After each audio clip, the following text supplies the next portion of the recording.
За сони юу байцгаана. За дараагийн нөгөө миний хөгжүүлж байгаа шинжилэлт, апгрейд, сайжруулалт хийж байгаа материалынхаа тухай жоох юм ярий да. Одоо энийг ч арай бас дүүр ачихгүй л хөдөө те нөгөө заллингийн нөхдүүд чинь. За манай энэ хөгжүүлэлт хийж байгаа цэник хураагуур маань литиум NMC гэдэг химийн найрлагатай. За NMC батарейг тэрний тухай энэ өмнөх бичлэгийг үзсэн бол нэлээд дэлгэрэнгүй ярьсан байгаа. Одоогийн байдлаар зах зээл дээр байгаа commercial гэдэг нь шүү дээ. Одоо хүмүүст бэлэн худалдаалагдж байгаа тийм сэл дотроо NMC нь бол хамгийн сайн хүйтэн цаг агаарыг төсвөрлөх чадвартай байдаг. За тэрний тухай бол ерөөдөө өмнөх бичлэгтэр нарийн яриа хэлсэн байгаа. За тэгээд энэ ямар давуу талтай гэж. За нэгт мэдээж химийн найрлагынхаа үүднээс хүйтэн агаарыг маш сайн төсвөрлөнө. Хоёрт energy density буюу энергийн нягтршил бол хамгийн өндөр байгаа. За гуравт манай дизайн загвар ямар байх вэ гэхлээр энийг пассив байдлаар баланслна гэсэн үг шүү дээ. Пассив байдлаар. Тэр пассив гэдэг нь идэхгүй байдлаар гэсэн үг. Ерөөсөө маш зардал мөнгөнд бол тун хэмнэлттэй гэсэн үг. За ерөнхийдөө ийм жижиг мини балансруудыг ашиглаад баланслж гэсэн үг. Доторх сээлийн баланслна гэсэн үг. За өөр бас ямар давуу тал байх вэ? За хэд их цэнэгэлт авахаас их сэргийлт литиум батарейг одоо хэд их цэнэгэлт авахаас сэргийлэх хэрэгтэй байдаг. За тэгвэл манай энэ борд маань өөрөөс пассив байдлаар цэнэгэлттэй хязгаарлаж идэг гэсэн үг.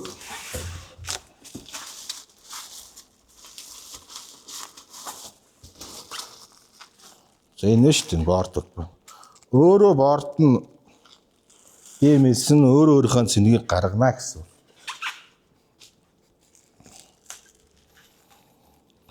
Үндсэндээ одоо шинжилгээ ухааны хэллэгээр одоо load шүү дээ ачаал авдаг.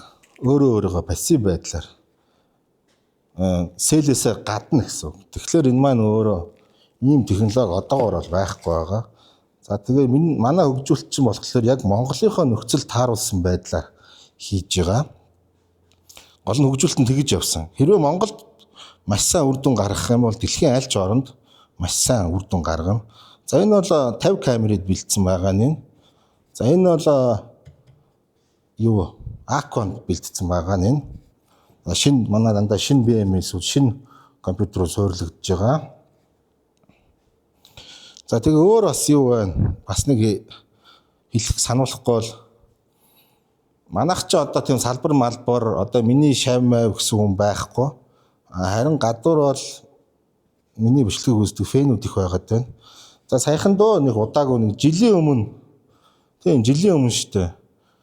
Энэ Prius-ийн чин болон одоо энэ Toyota-гийн хибрид машин тийм BMS энэ компьютер энэ шүү дээ. BMS гэдэг battery management system. Ийм компьютер байдаг вэ? За тэгээд энэ компьютер нь одоо байдгүй гэж дөнгөж одоо жил гарны өмнө ярьж ирсэн шүү.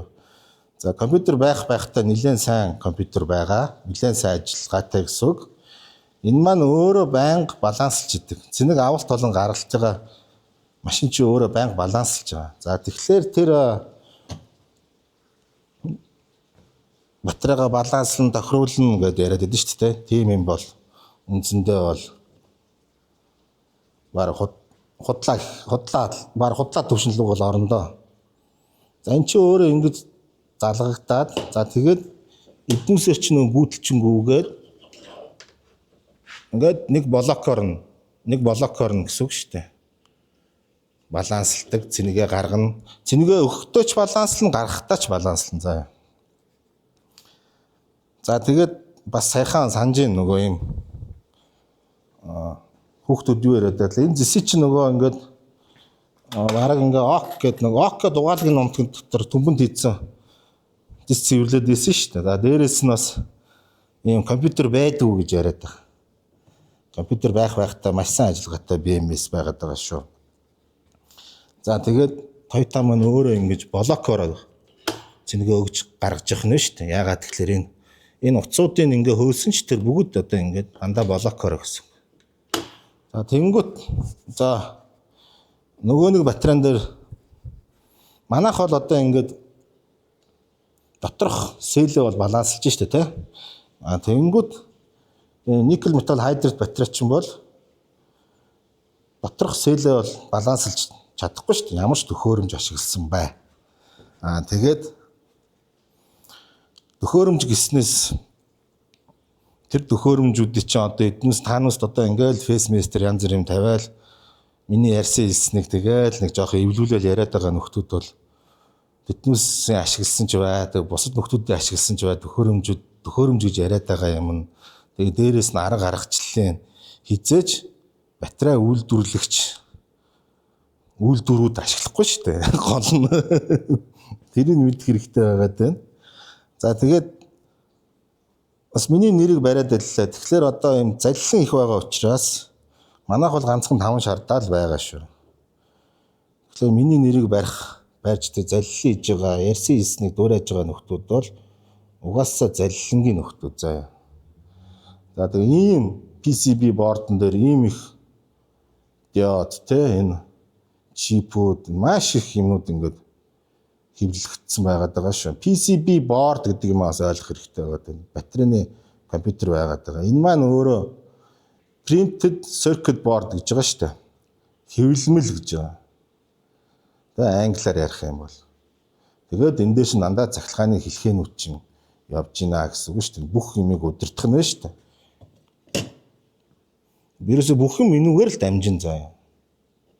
Тэгэхээр батарей чинь угаасаа энэ өөрөө чинь тэр никл батарей бол угаасаа тэгээ машин дээр байнга одоо доктортой үйл ажиллагаа явуулахад зориулагдаж хийдэг байх нь шүү дээ. Тэгэхээр хий хоосон яриануудад итгээд ах хэрэггүй гэдгийг нь сануулалт хэлж. За одоо тэгээд энэ бичлэгээ дуусгаж пэйж дээр оруулчаад манай B батарей маань одоо машин дээр яаж явж байгааг хэдүүлээ шууд лайваараа харна. Ямар үзүүлэлтүүд гарч байна. За тэгээд тэр унж байгаа хүнийх нь санаа оноог нь сонсоорой. За тэгээд тийм шүү. За эхлээд дахиад хэлээд өгч. Toyota-гийн хибрид машин бүгд дандаа блокоор. Тэр онцлогооны багч хүртэл блокоор гаргаж ирээд байгаа ч тийм. Тэгэхээр блокоор. Блокоор цэнийг өгж блоконд бол одоо энэ 14 блок байгаа. За 14 байгаагаа бодъё л та тийм. Плюс одоо юу гэдэг 20 30 тэр. Яг блокоор цэнийг өгч блокоор нь цэнийг гаргана. Цэнийг өгж байгаа ч баланстай, цэнийг гаргаж байгаа ч баланстай. Бүгдийг ингэж удирддаг байх нь шүү дээ ийм детальчлаад. За тэгээд тэр цэнийг хураагаар цэнэглээд байгаа шүү дээ тэр чи угаасаа. Тэгээд эднээс нэг одоо сүүлийн үед их худлаа өнөн төхөөрөмж, худлаа өнөн компьютерийн дэлгэц гаргадаг болчих. Тэн дээр нь би одоо харахаар улаан цай ингээл цэнэглээд л байж байгаа.